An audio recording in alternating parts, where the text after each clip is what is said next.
আজকে মঞ্চে যারা আছেন যদি আমরা মুনাফিকি না করি, মঞ্চে যারা আছেন যদি মুনাফিকি না করি, মুখের এবং কাজের কথা যদি একসাথে থাকেন, মুখের সাথে কাজের যদি মিল থাকেন, আমি এই লক্ষ জনতার সামনে কসম করে বলতে পারি আগামীতে ক্ষমতায় যাবে ইসলাম, ক্ষমতায় যাবে ইসলাম, কোনো সন্দেহ নাই।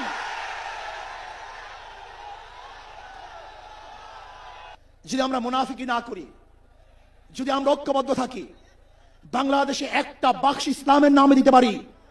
যেরকম আমেরিকা এবং ওই জারস ইসরায়েল ইরানের উপর আক্রমণ করে ভেবেছিল মুহূর্তের মধ্যে নিচ্ছিন্ন করে দিবে, কিন্তু আক্রমণ করার পরে দেখেছে ইরানের গুহার থেকে কোথা থেকে বোম মিসাইল চলে আসছে। আমেরিকা এবং ইসরায়েল যেরকম অনুভব করতে পারে নাই, বাংলাদেশের বুকে যদি একটা বাক্স দেওয়া হয়, বাংলাদেশের ঘরের থেকে এমন মিসাইল বের হবে, এমন বোমা বের হবে, গোটা বাংলাদেশ থেকে, গোটা দুনিয়া থেকে ইসলামের দুশমনকে ধ্বংস করবে ইনশাআল্লাহ। আজকে সম্মেলন কেন? আমরা পিআর সিস্টেম নির্বাচন চাই, সংখ্যানুপাতিক হারে নির্বাচন চাই। বিএনপি কেন মানছে না? বিএনপি তো দাবি করেছে আমরা জাতীয় সরকার গঠন করব, এটা বিএনপির দাবি। আর জাতীয় সরকার গঠন করার জন্য সবচেয়ে ভালো পদ্ধতি পিআর সিস্টেম নির্বাচন।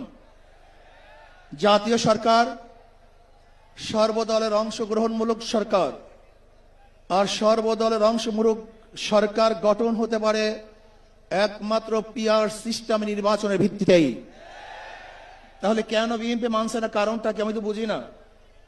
অবশ্যই বিএনপিকেও পিআর সিস্টেমে নির্বাচন মানা উচিত। সংস্কার চাই। বিএনপি বলছে আমরা সরকার গঠন করে ক্ষমতায় গিয়ে সংস্কার করব। প্রথম প্রশ্ন হলো এই, আগামীতে বিএনপি ক্ষমতায় যাবেন, এই গ্যারান্টি আপনি কে দিয়েছে? আপনি কিভাবে ভেবেছেন যারা 91 থেকে 96 পর্যন্ত ফেল করার কারণে 96 ক্ষমতায় আসতে পারে নাই, আবার 2001 থেকে 2005 পর্যন্ত দেশ চালাবার কারণে 2008-এ তারা ক্ষমতায় আসতে পারে নাই। 2001-এ বিএনপি ইশতেহার ঘোষণা করেছিল, সেই ইশতেহারের মধ্যে 10%ও বিএনপি বাস্তবায়ন করতে পারে নাই। এমনকি 2001-এ বিএনপির ইশতেহারের 1 নম্বর শর্ত তারা পালন করতে পারে নাই। আমি বিশ্বাস করি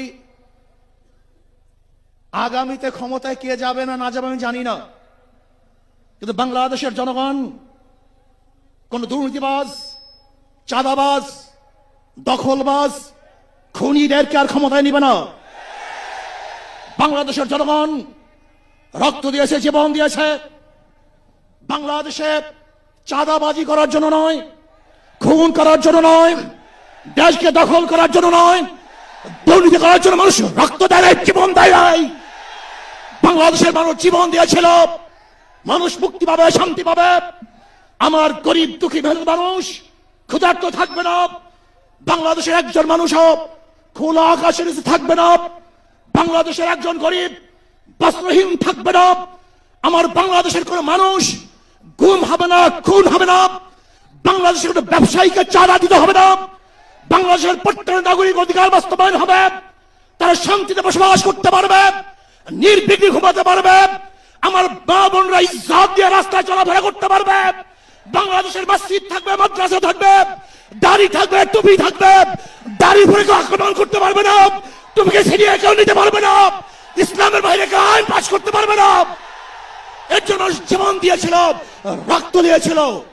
দ্বিতীয়বার দাড়ি টানবে এই দৃশ্য দেখার জন্য মানুষ রক্ত দেয় নাই।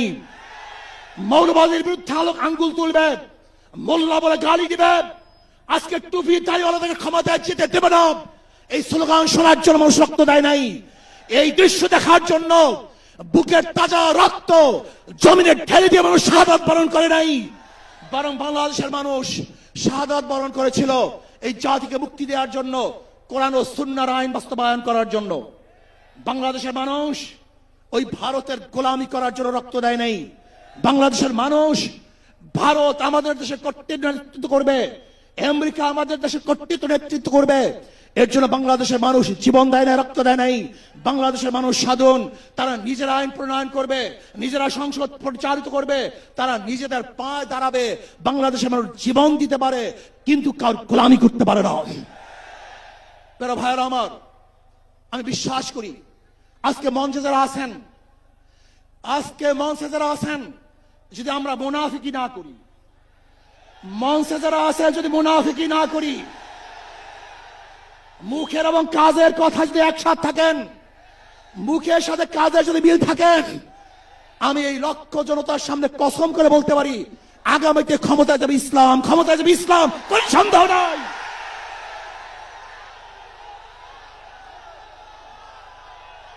কিন্তু খবরদার যদি মুনাফিকি করি তাহলে এদেশের মানুষ সচেতন হয়েছে, এদেশের মানুষ সব জ্ঞানী হয়ে গেছে।